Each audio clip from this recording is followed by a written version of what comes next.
पुलवामा के त्राल में सुरक्षा बलों ने 3 आतंकियों को मार गिराया, जबकि छिपे हुए आतंकियों की अब भी तलाश की जा रही है। साउथ कश्मीर के त्राल में सुरक्षा बलों ने 3 आतंकियों को मार गिराया है, जबकि छिपे हुए आतंकियों की तलाश की जा रही है। पुलवामा के त्राल में सुरक्षा बलों को आतंकियों के छिपे होने की खबर मिली थी, जिसके बाद सर्च ऑपरेशन के दौरान आतंकियों ने फायरिंग शुरू कर दी। जवाब में हुई फायरिंग में सेना और पुलिस के जवानों ने 3 आतंकियों को मार गिराया। There was input about couple of militants in that area ahead of Ariwal Tral. The joint operation was me, CRPF and SOGF JNK police. I think 2 bodies are visible. सुरक्षा बलों को इलाके में 7 आतंकियों के छिपे होने की खबर थी, इसलिए अभी छिपे आतंकियों की तलाश में सर्च ऑपरेशन जारी है। आतंकियों की तलाश के लिए पूरे इलाके की घेराबंदी की गई है। इस बीच सुरक्षा एजेंसियों को बड़ी जानकारी मिली है, जिसके मुताबिक जम्मू कश्मीर के कुलगाम में 27 नए आतंकी सक्रिय हुए हैं। खुफिया सूत्रों से आसपास के इलाकों में 33 आतंकियों के होने की भी जानकारी है, जिसके बाद एजेंसियां हाई अलर्ट पर हैं। साल 2017 में अब तक सुरक्षा बलों ने 105 आतंकियों को मार गिराया है। जून 2017 में सबसे ज्यादा 30 आतंकी मारे गए। मई 2017 में सेना ने 17 आतंकियों को ढेर किया। जुलाई में अब तक 14 आतंकियों को मुठभेड़ में मारा गया। आतंकी संगठन जैश-ए-मोहम्मद ने दावा किया है कि हमले में मारे गए तीनों आतंकी उनके संगठन से जुड़े थे, जिनमें से 2 लोकल आतंकी थे। जम्मू कश्मीर के मुख्यमंत्री महबूबा मुफ्ती ने दिल्ली में गृह मंत्री राजनाथ सिंह से मुलाकात की।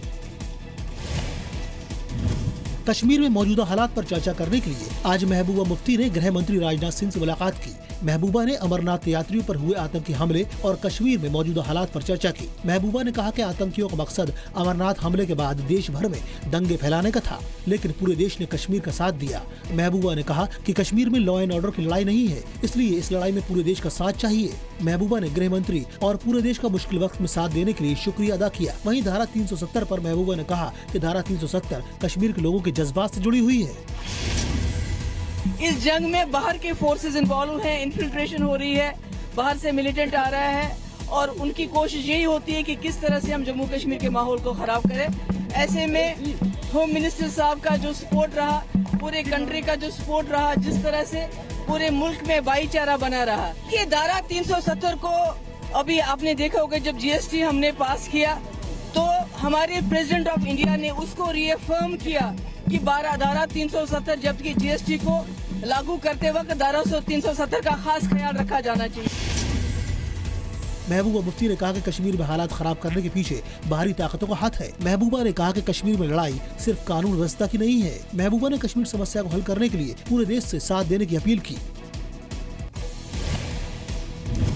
महबूबा PM मोदी से मिलकर भी कश्मीर में मौजूदा हालात पर चर्चा करेंगे।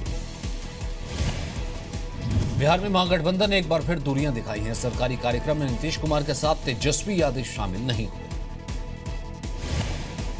इस लिफाफे के पीछे जिस चीज को छुपाया गया है, असल में वो बिहार के डिप्टी CM तेजस्वी यादव की नेम प्लेट है। पहले इस नेम प्लेट को लिफाफे से छुपाया गया, फिर एक अधिकारी ने इसे यहाँ से हटा दिया। ये सब हुआ बिहार कौशल विकास के कार्यक्रम में। कार्यक्रम में नीतीश कुमार तो पहुंचे, लेकिन तेजस्वी यादव ने कार्यक्रम से दूरी बना ली।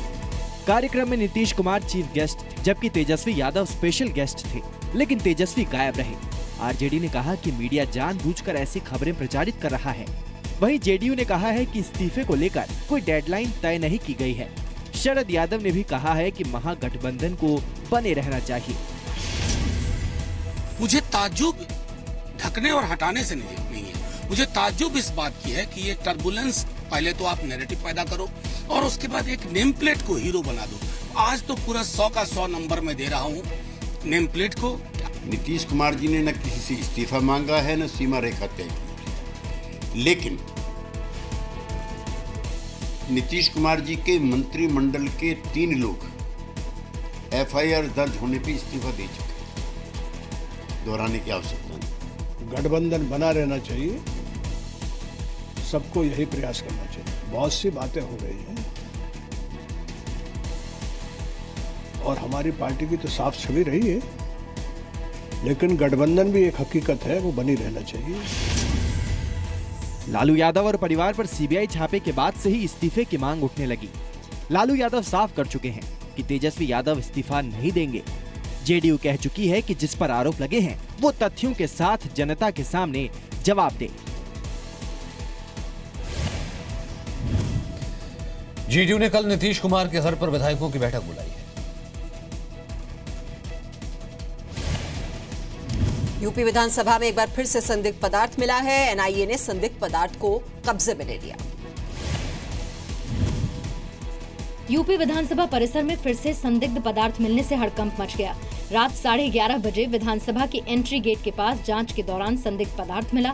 प्रशासन के मुताबिक जो संदिग्ध पदार्थ मिला है वो मैग्नीशियम सल्फेट है और इसका पैकेट बहुत पुराना था। हमारी इन्वेस्टिगेशन टीम है, वो इन्वेस्टिगेशन करेगी, उसमें जो भी तथ्य आएंगे उनके आधार पर कार्रवाई की जाएगी या जांच आगे बढ़ेगी।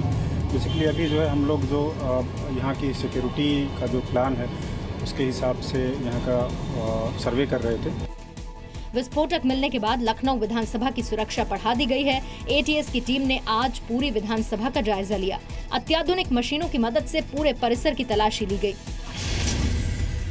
विधानसभा में विस्फोटक मिलने के मामले की जांच भले एनआईए ने अपने हाथों में ले ली हो, लेकिन उसके बाद आज शनिवार का दिन है और आप देख सकते हैं बॉम्ब डिस्पोजल स्क्वाड जो है उसके टीम के मेंबर जो हैं वो यहाँ पर मौजूद है। और ये जो आपको डिवाइस दिख रही है ये एक्सप्लोसिव को फाउंड करने वाली मशीन, क्या कहते हैं भैया इस मशीन को?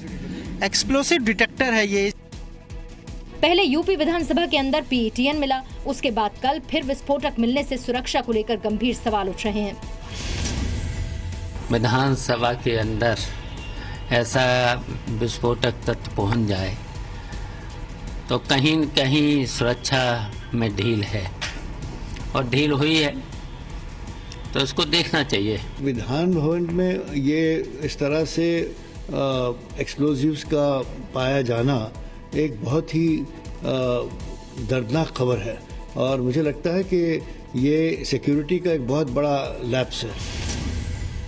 12 जुलाई को बजट सत्र के दौरान विधानसभा के अंदर 150 ग्राम विस्फोटक पीईटीएन पाउडर मिला था। विस्फोटक नेता विपक्ष की कुर्सी के पास रखा हुआ था जिसके ठीक सामने सीएम बैठते हैं। 100 ग्राम पीईटीएन पाउडर से एक कार को उड़ाया जा सकता है। विस्फोटक मिलने की जांच एटीएस और एनआईए कर रही है। यूपी के सीएम योगी आदित्यनाथ ने पीईटीएन मिलने को आतंकी साजिश का हिस्सा बताया था। एटीएस और एनआईए पूरे मामले की जांच कर रही है। यूपी में सरकार बदल गई, पुलिस का मुखिया बदल गया, लेकिन अगर कुछ नहीं बदला तो वो है कानून और व्यवस्था की तस्वीर। ये दो तस्वीरें देखिए। पहली तस्वीर शिकोहाबाद की है जहां ट्रेन में लूटपाट हुई है। हथियारबंद लुटेरों ने ट्रेन में लूटपाट की और कई यात्रियों पर हमला किया। दूसरी तस्वीर गाजियाबाद की है जहां पहले तो एक व्यक्ति को पीटा गया फिर उसे अगवा कर लिया गया। यूपी में शिकोहाबाद कासगंज पैसेंजर ट्रेन में करीब 18 बदमाशों ने लूटपाट की वारदात को अंजाम दिया। विरोध करने पर यात्रियों की जमकर मार पिटाई भी की गई। यात्रियों से लाखों रुपए लूटने के बाद सभी लुटेरे मोती नगला के पास ट्रेन रोककर फरार हो गए। गंभीर रूप से घायल 10 यात्रियों को अस्पताल में भर्ती कराया गया है।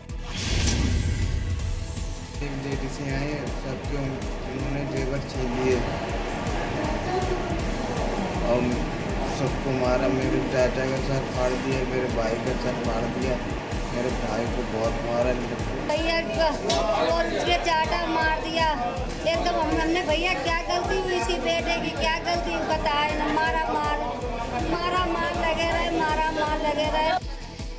गुंडागर्दी की ये दूसरी तस्वीर यूपी के गाजियाबाद की है। गाजियाबाद में मकान मालिक ने किराएदार की पहले पिटाई की फिर उसे अगवा कर लिया। पूरी वारदात की सीसीटीवी फुटेज सामने आई है। फुटेज में दिख रहा है कि आरोपियों ने पहले किराएदार की पिटाई की फिर गाड़ी में डालकर अगवा कर लिया। इस घटना के बाद पुलिस बैकफुट पर है क्योंकि पहले पुलिस ने इसे फर्जी बताया था, लेकिन सीसीटीवी फुटेज आने के बाद पुलिस ने चुप्पी साध ली है। यूपी में मार्च महीने में लूट की 421 और अप्रैल में लूट की 412 वारदात हुई। मार्च में कत्ल की 396 और अप्रैल महीने में 399 वारदात हुई। मार्च में रेप की 378 और अप्रैल में 393 वारदातें दर्ज की गयी। शिकोहाबाद में दिन दहाड़े ट्रेन में हुई लूटपाट ने न सिर्फ यूपी बल्कि रेलवे की सुरक्षा व्यवस्था पर भी गंभीर सवाल खड़े किए हैं। टीवी और रेडियो चैनल्स को लाइसेंस जारी करने को लेकर सुप्रीम कोर्ट को दिए भरोसे से सरकार पीछे हट गई है। सरकार ने 13 जुलाई को सन टीवी नेटवर्क को FM रेडियो फेज 3 का लाइसेंस जारी किया है। सन टीवी नेटवर्क को FM रेडियो के फेज 3 का लाइसेंस जारी करने पर बीजेपी नेता सुब्रमण्यम स्वामी ने सवाल उठाए हैं। स्वामी ने लाइसेंस जारी करने पर हैरानी जताते हुए सूचना और प्रसारण मंत्रालय को चिट्ठी लिखी है। स्वामी ने पूछा है कि जब सुप्रीम कोर्ट में सरकार की ओर से कहा गया था कि जब टीवी चैनलों और FM रेडियो को लाइसेंस जारी करने पर दाखिल PIL पर फैसला नहीं आ जाता, तब तक कोई भी लाइसेंस जारी नहीं किया जाएगा। लेकिन सूचना और प्रसारण मंत्रालय ने 13 जुलाई को सन टीवी नेटवर्क के FM रेडियो को लाइसेंस जारी कर दिया, जबकि गृह मंत्रालय की ओर से सन टीवी नेटवर्क को सिक्योरिटी क्लियरेंस नहीं मिला था। आश्वासन का उल्लंघन है और विश्वासघात है, तो मैंने चिट्ठी लिखा है जानकारी पता करने के लिए कि कौन सा फैसला, कहाँ की आपको सिक्योरिटी क्लियरेंस मिली, उसका मुझे विवरण दीजिए। 7 जुलाई को PIL की सुनवाई पर सुप्रीम कोर्ट ने सरकार से रिवाइज्ड लाइसेंस पॉलिसी की कॉपी सुब्रमण्यम स्वामी को देने का आदेश दिया था।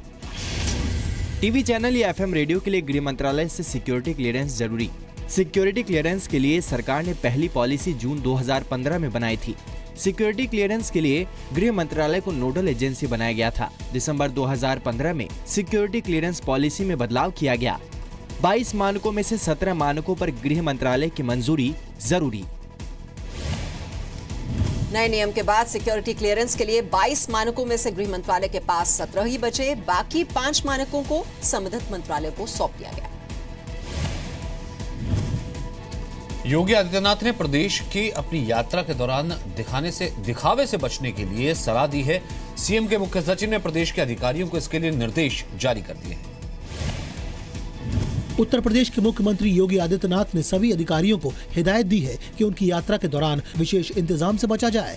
मुख्यमंत्री के प्रमुख सचिव ने प्रदेश के सभी जिलों के DM को निर्देश दिया है कि सीएम के दौरे के वक्त विशेष सुविधाओं से बचा जाए। पत्र में लिखा गया कि माननीय मुख्यमंत्री जी का स्पष्ट निर्देश है कि उनके भ्रमण के दौरान कोई विशेष व्यवस्था न की जाए और दिखावटीपन से बचा जाए और कुछ भी ऐसा न किया जाए जिससे आम जनमानस को असुविधा हो। इससे पहले देवरिया और गोरखपुर में शहीद सैनिकों के परिवार वालों से भेंट के दौरान प्रशासन ने AC, लाल कालीन और तौलिए का इंतजाम किया था, जिस पर सीएम ने नाराजगी जाहिर की थी।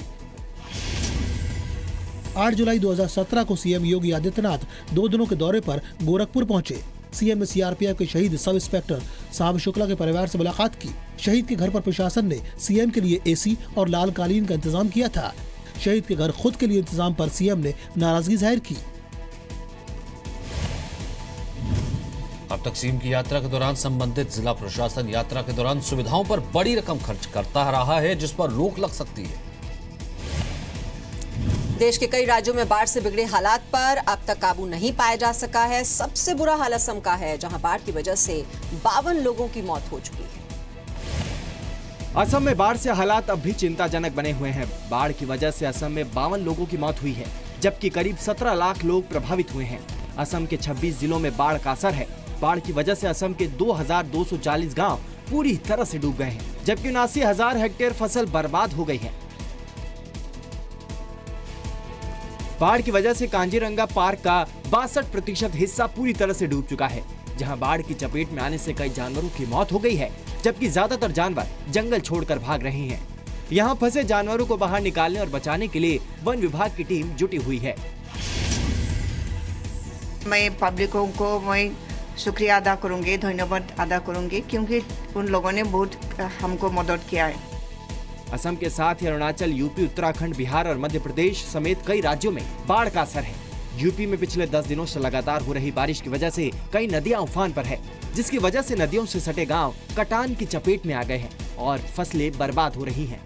बड़ी संख्या में लोग गांव छोड़कर सुरक्षित इलाकों में जा रहे हैं। असम में बाढ़ से अब तक 52 लोगों की मौत हो चुकी है। असम के 26 जिलों के करीब 17 लाख लोग बाढ़ से प्रभावित हैं। कांजीरंगा का 62% हिस्सा बाढ़ से प्रभावित है। दिल्ली में एक होटल में लड़के और लड़की का शव पंखे से लटका मिला। ये तस्वीरें दिल्ली के द्वारका इलाके की उसी होटल की हैं, जहां लड़के और लड़की का शव मिला। दोनों के शव पंखे से लटके मिले। पुलिस के मुताबिक दोनों ने गुरुवार को ऑनलाइन होटल में कमरा बुक किया था और शुक्रवार को दोपहर 12 बजे उन्हें कमरा खाली करना था। लेकिन जब वो दोनों 3 बजे तक भी कमरे से बाहर नहीं आए तो होटल स्टाफ को शक हुआ। बार बार दरवाजा खटखटाने के बावजूद भी दरवाजा नहीं खुला तो पुलिस को बुलाया गया। पुलिस जब दरवाजा तोड़कर कमरे में दाखिल हुई तो हैरान रह गई। लड़के और लड़की का शव पंखे से लटका हुआ था। ये वही होटल है और शाम तकरीबन 4:10 पर दिल्ली पुलिस को जानकारी मिली थी। उसके बाद में जब पुलिस मौके पर पहुंची और होटल का दरवाजा को तोड़ा गया तो अंदर देखा कि दोनों जो लड़का और लड़की थे वो पंखे से लटके हुए थे। लड़की दिल्ली के लेडी हार्डिंग कॉलेज में MBBS फर्स्ट ईयर की स्टूडेंट थी और उसकी उम्र 19 साल थी। लड़के की उम्र भी महज 18 साल थी। पुलिस को होटल के कमरे से कोई सुसाइड नोट नहीं मिला है। लॉक को तोड़ करके एंट्री पाया गया और देखा तो दोनों लोग ने हैंगिंग की कंडीशन में मिले हैं। अभी इस बारे में अभी तफ्तीश जारी है। लड़की की उम्र 19 साल है और वो MBBS फर्स्ट ईयर की छात्रा थी।